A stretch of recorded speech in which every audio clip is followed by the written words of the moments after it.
Tem pesquisa para todos os gostos. Mas em todas elas, o apontamento, para todas elas, o norte é o mesmo. É da desesperança.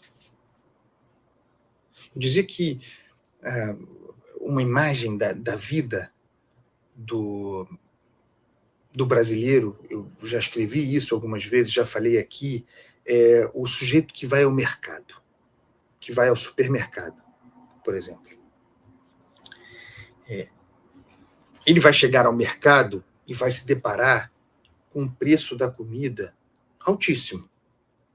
A inflação da comida é muito maior do que aquela regular, considerando todos os grupos medidas pelo IPCA.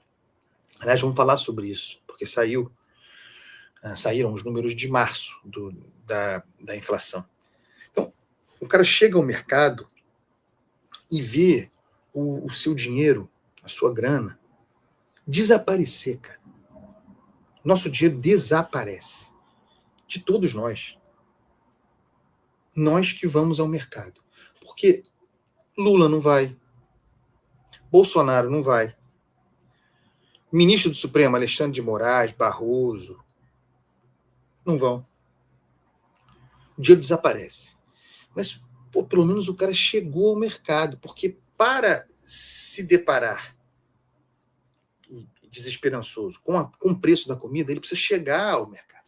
E aí vem a imagem da questão da violência. O cara sai de casa para ir ao mercado sem saber se chegará ao mercado. Essa é a verdade. Não estou exagerando aqui.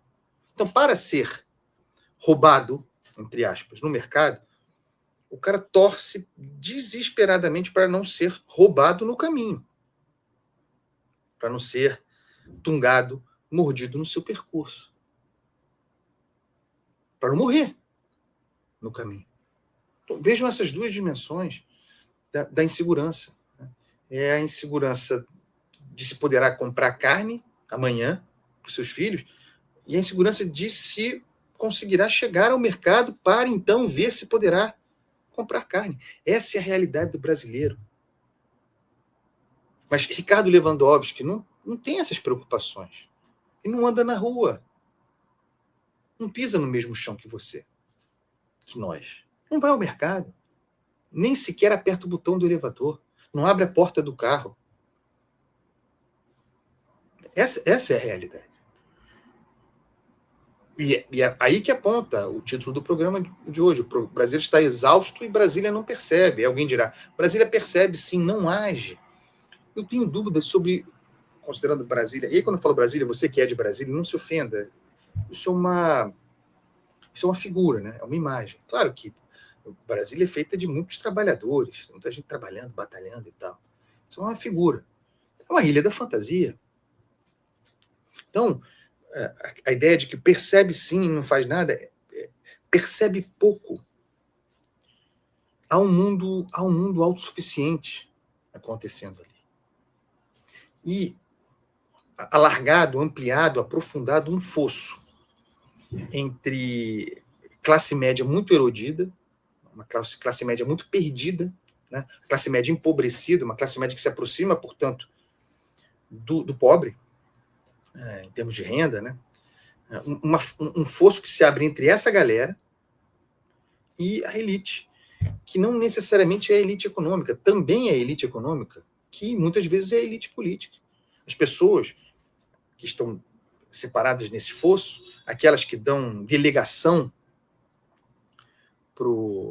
que dão poder, que dão delegação via contrato social para representação em Brasília, né? Aqueles que nos representam, nossos interesses, eleitos ou não, mas que estão lá, pensando sobre a lógica do Estado, sobre a lógica republicana.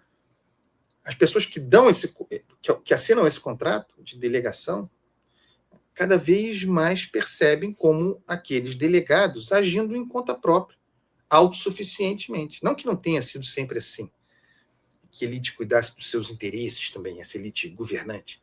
Mas a percepção agora é de que isso se agravou muito, de que Brasília, de novo a figura, é um ente à parte que existe para se alimentar, para alimentar a si mesmo. Um mundo em que as fronteiras mesmo vão diluídas, o ministro do Supremo é político, empresário, e tudo misturado. E o povo largado. Essa é a percepção. É isso que as pesquisas estão mostrando.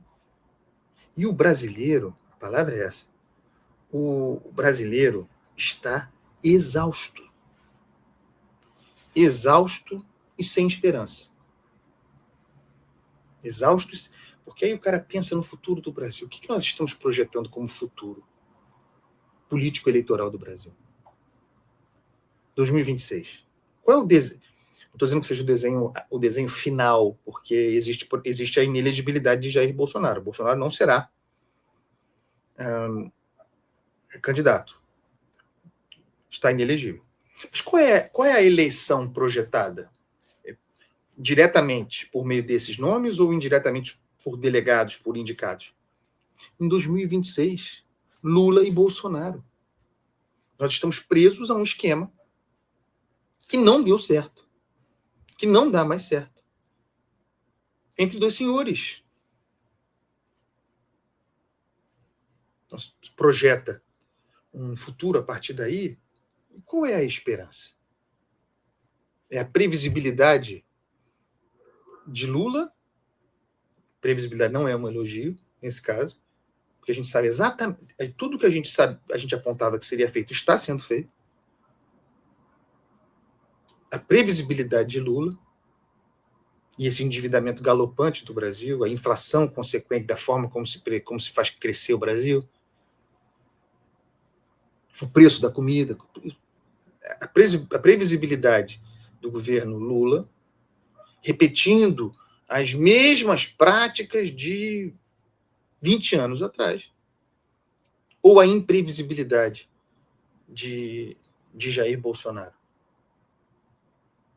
Impossível se organizar minimamente, nem sequer defensivamente. Essa é a realidade do Brasil. Aí o cara vai para a urna, pensando em 2022, o sujeito vai para a urna e vota em Lula para tirar Jair Bolsonaro. O Lula até hoje não entendeu a natureza do voto que recebeu em 22. Acha que foi eleito como a esperança de um Brasil melhor. As pessoas votaram em Lula para se livrar de Jair Bolsonaro. É isso. E é dessa forma que nós temos votado. E talvez seja assim em 2026, novamente. O que torna o presidente, nesse caso o presidente Lula, descartável. Tampouco ele percebe isso. Tem uma posição descartável.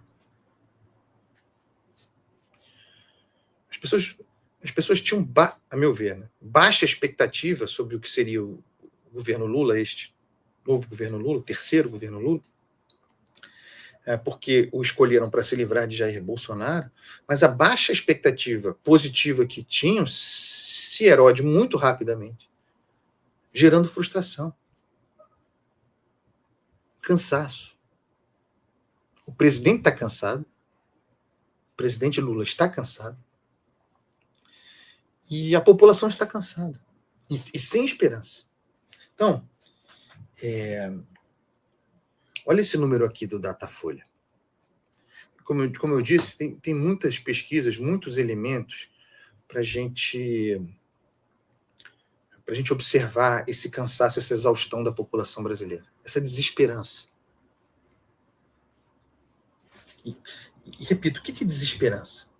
O cara constata a realidade, a vida dura, não tem dinheiro, o dinheiro está faltando. Tem uma insegurança, tudo muito precário. O cara está precário, a vida está precária.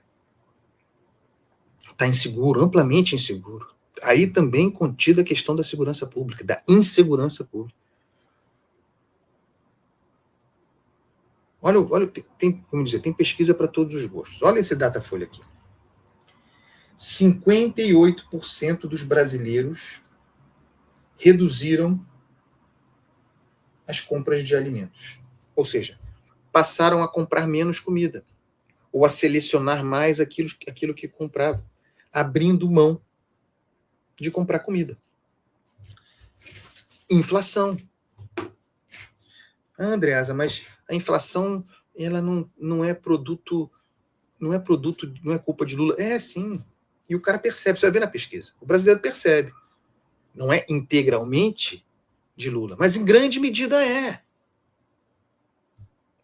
Conforme apontado aqui nesse programa, desde a hora 1.